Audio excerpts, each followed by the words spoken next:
할렐루야. 거룩한 주일, 하루의 처음 시간, 또 한 주의 처음 시간을 하나님께 드리는 저와 여러분 가운데 하나님의 크신 사랑과 은혜가 함께할 줄로 믿습니다. 영상을 통해 함께 예비하는 그 자리에도 같은 주님의 은혜가 흘러가기를 주님의 이름으로 축원합니다. 오늘 말씀의 제목은 삶으로 지켜지는 서원입니다. 삶으로 지켜지는 서원. 토라의 심장이라고 불리는 레위기는 하나님과의 관계를 세워가는 하나의 흐름을 가지고 있는데요. 먼저 1장부터 7장까지는 제사에 대한 규례가 나옵니다. 제사를 통해서 죄인인 인간이 어떻게 하나님께 나아갈 수 있는지를 보여줍니다. 8장부터 10장까지는 제사장 위임식에 대한 이야기가 등장했습니다. 하나님께 나아가는 길에는 반드시 중보자, 곧 제사장이 필요하다는 것을 보여줍니다. 11장부터 15장까지는 정결법에 대해서 이야기했습니다. 음식, 질병, 삶의 여러 영역에서 하나님 앞에 서기 위해서 삶 자체가 거룩해야 한다라는 것을 이야기했습니다. 그리고 16장은 레위기의 중심이라고 할 수 있는 대속제일인데요.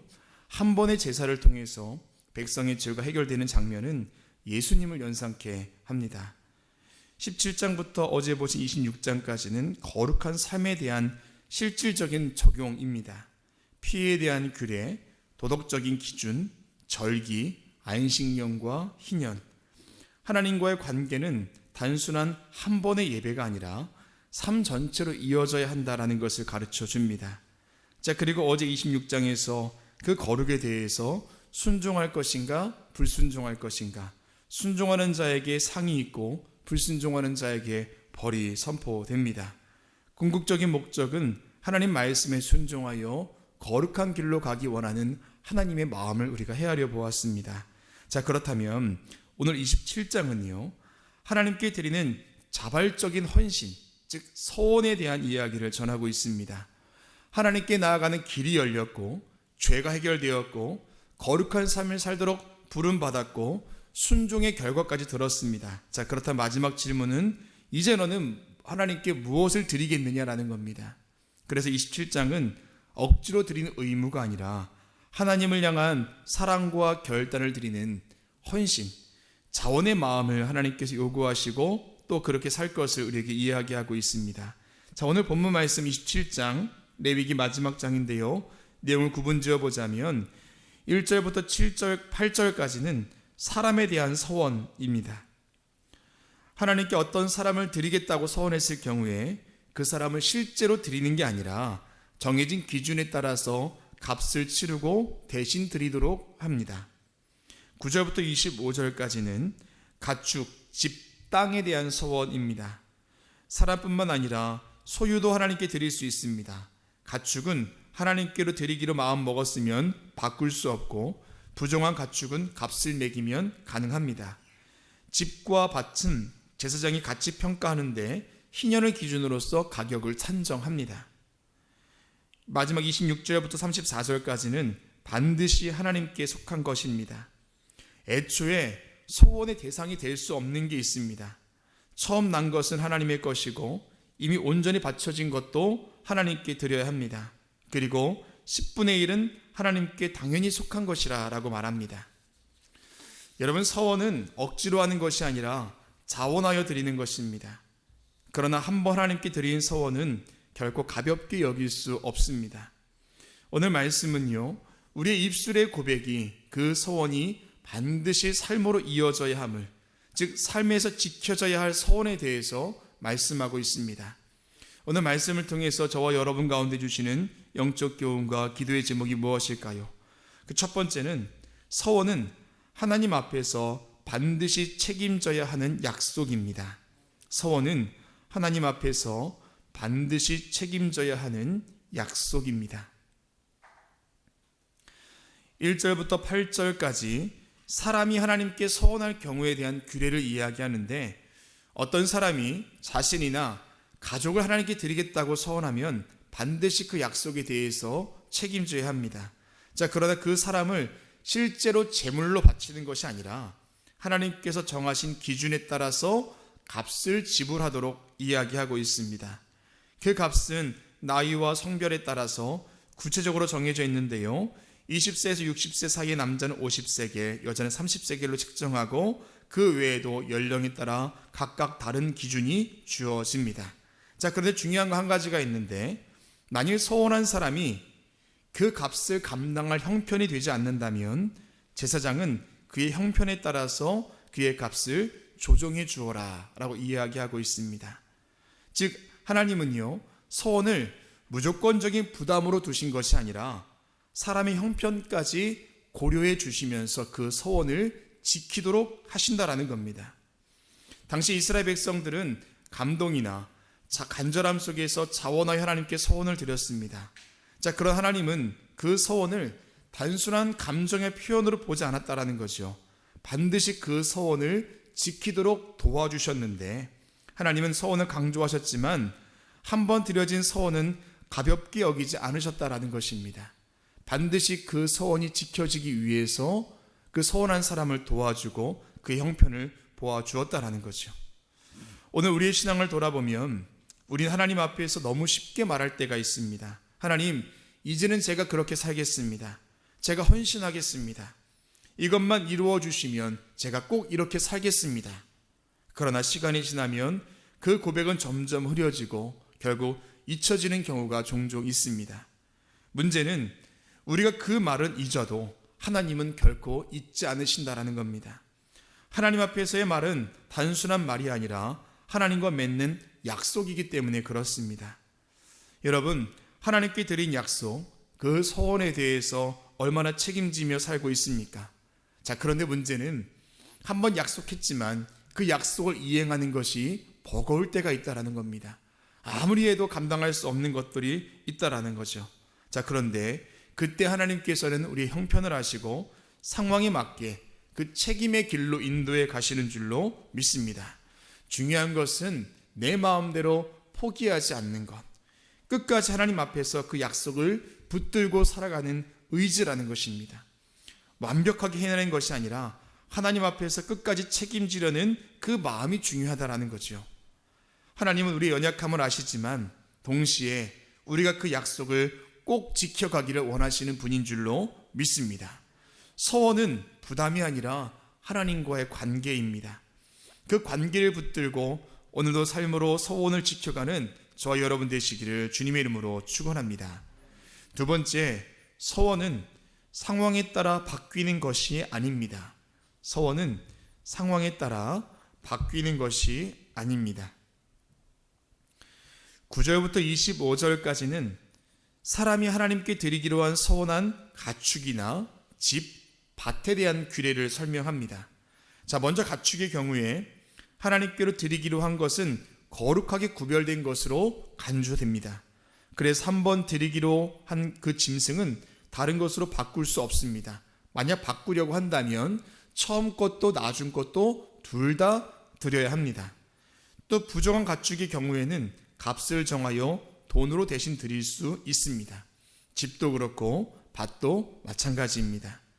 제사장이 그 가치를 평가하고 특히 밭은 희년을 기준으로 가격을 계산합니다. 자, 밭의 경우에는 씨를 얼마나 뿌릴 수 있느냐에 따라서 값이 정해진다라고 이야기하죠. 그런데 이미 드린 것을 되찾고 싶으면 정한 값의 5분의 1을 더하여 가져올 수 있다라고 또한 이야기합니다. 이 본문이 강조하는 핵심은 무엇일까요? 서원은 내 상황에 따라서 바꿀 수 있는 것이 아니라는 것입니다. 사람은 시간이 지나면 마음이 바뀝니다. 처음에는 기쁨으로 감동으로 드렸던 것이 시간이 지나면 아깝게 느껴지고 부담이 되기 시작합니다. 그러나 처음 드릴 때의 마음, 하나님 앞에서의 진정한 고백은 그대로 감당해야 된다는 거죠. 하나님께 드린 서원은 우리의 감정이 아니라 하나님과 약속이기 때문에 그렇습니다. 물론 하나님은 우리 형편을 아십니다. 자, 그래서 감당할 수 없는 것을 억지로 요구하시는 분이 아니라 끝까지 책임질 수 있도록 길을 열어주시는 분이라는 것은 우리 앞절서부터 쭉 보아왔던 내용입니다. 자, 그러나 그 배려는요, 서원을 가볍게 여기고 마음대로 바꾸라는 그런 말이 아닙니다. 오히려 하나님은 처음 드린 그 중심을 끝까지 붙들고 살아갈 것을 우리에게 이야기하고 최대한 그 서원을 지킬 수 있도록 우리에게 배려하시는 분이 하나님이라는 겁니다. 형편은 변할 수 있습니다. 상황도 달라질 수 있습니다. 자, 그러나 하나님 앞에서의 약속은 변하지 않는 진실함으로 지켜가야 하는 줄로 믿습니다. 상황에 따라서 서원을 조정하려고 하기보다 하나님 배려해 주시고 열어주신 길 안에서 끝까지 서원을 감당하는 것, 하나님께서 배려해 주신 그 서원의 약속을 믿고 우리의 마음의 중심을 드리고 변하는 것이 아니라 변치 않는 그 길을 걸어가는 저와 여러분 되어야 할 줄로 믿습니다. 마지막 세 번째, 하나님께 속한 것은 반드시 구별되어야 합니다. 하나님께 속한 것은 반드시 구별되어야 합니다. 자, 마지막 26절부터 34절까지 지금까지 서원과는 조금 다른 내용들이 등장하는데, 여기서는 서원할 수 없는 것이 있다라고 이야기합니다. 왜냐하면 그것들은 이미 하나님께 속한 것이기 때문에 그렇습니다. 무엇입니까? 먼저 가축 중에 처음 난 것은 성별할 문제가 아니라 이미 하나님의 것임을 이야기합니다. 자, 그래서 이것이 따로 서원할 수 없다라는 거죠. 또한 온전히 바친 모든 것은 반드시 하나님께 드려야 하는데, 온전히 바친 모든 것, 히브리어로 헤렘이라고 합니다. 보통의 서원은 다시 값을 주고 되돌릴 수 있습니다. 자, 그런다 헤렘은 완전히 하나님께 넘겨진 상태, 물을 수 없는 것을 의미하는데, 그렇게 드리기로 결정된 것은 무조건 하나님의 것이라는 겁니다. 그것을 억지로 다시 가져오면 29절 말씀에 온전히 바쳐진 그 사람은 다시 무르지 못하나니 반드시 죽일지니라 라고 이야기합니다. 이어지는 말씀 속에 11조에 대한 이야기도 분명히 말씀합니다. 땅의 소산이든 가축이든 10분의 1은 여호와의 것이며 거룩하다라고 선언하고 있습니다. 11조, 이것은 선택의 문제가 아니라 하나님의 것인 것을 이미 정해야 된다는 겁니다. 11조는 우리가 드릴까 말까를 결정하는 헌신도 많이 드리냐 적게 드리냐의 문제도 아니라는 거죠. 이미 하나님의 것임을 인정하는 것이 먼저라는 것입니다. 우리가 신앙생활하면서 종종 첫 열매에 대해서 강조할 때가 있습니다. 우리가 무엇인가 거두어 드렸을 때 그 첫 열매, 그 초실에 대해서 하나님께 드리는 것, 이것이 바로 오늘 말씀에서 이야기하는 바로 헌신이고 또 구별된 삶이라는 것입니다. 또한 하나님께 이미 드리기로 마음에 정한 바가 있는 것, 결코 변할 수 없는 것이 있다면 반드시 그리해야 된다는 거죠. 또한 11조에 대한 것은 우리가 너무 잘 알고 있는 내용입니다. 여러분, 결국 레위기가 우리에게 말하는 신앙은 어떤 신앙입니까? 하나님께로 나아가는 것으로 시작하여서 하나님께 속해 있는 것을 인정하고 하나님께 드리는 삶을 통하여서 결국 하나님께 우리 모든 삶을 드리는 것, 즉 달리 말해서 우리의 삶의 주인이 하나님이심을 고백하는 것. 여러분, 이스라엘 백성들은 400년 동안 애굽의 종으로 살던 민족입니다. 그들이 이제는 종이 아니라 하나님의 백성으로 살아갑니다. 그들의 삶의 주권이 애굽에 있는 게 아니라 하나님께 있음을 고백하면서 살아가야 합니다. 이제 레위기의 말씀을 가지고 이스라엘 백성들이 광야를 지나 가나안 땅을 향해 걸어가는데요, 그 광야를 걸어가면서 어떤 생각을 할까요? 이 말씀을 주신 분이 누구이지? 그래서 쓰여진 성경이 창세기입니다. 그렇다면 이렇게 말씀하신 하나님, 그리고 말씀을 듣는 우리는 누구인가? 그게 바로 출애굽기입니다. 그리고 그 말씀을 가지고 광야를 걸어가는 그 여정이 바로 민수기입니다.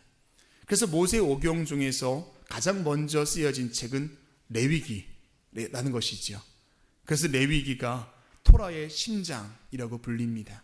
사랑하는 여러분, 하나님 말씀 붙들고 살아가는 것, 이것은 단순히 우리의 삶의 윤리적인 측면이나 신앙의 성숙함이 아니라 내가 누구인가, 그리고 나를 이끄시는 분은 누구이시고 내 삶의 주인이 누구이신지를 인정하는 그런 믿음의 모습으로 걸어가야 할 줄로 믿습니다.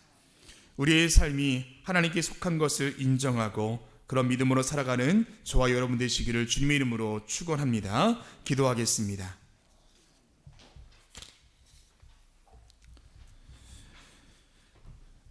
사랑과 은혜의 주님, 지난 27일 동안 레위기의 말씀을 통하여서 우리에게 거룩한 삶을 살아가는 모습을 보여주신 주님 감사를 드립니다.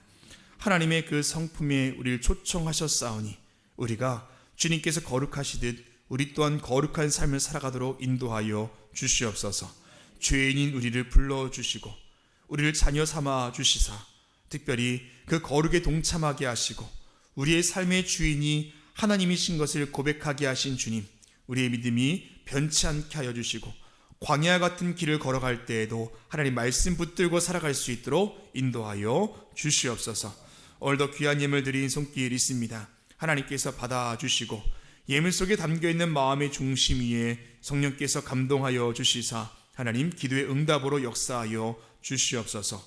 거룩한 주일입니다. 우리의 몸과 마음이 정결하게 하여 주시고 하나님 몸만 이곳에 와 있는 것이 아니라 우리의 모든 인생이 주님 전에 거하는 거룩한 날 되도록 인도하여 주시옵소서. 특별히 어린이 주일로 지키게 될 때 하나님 우리 광림에 속한 우리 모든 어린이들 하나님께서 기억하여 주시사 정말 주의 말씀이 삶의 기준되는 복된 어린이로 자랄 수 있도록 하나님께서 함께하여 주시옵소서.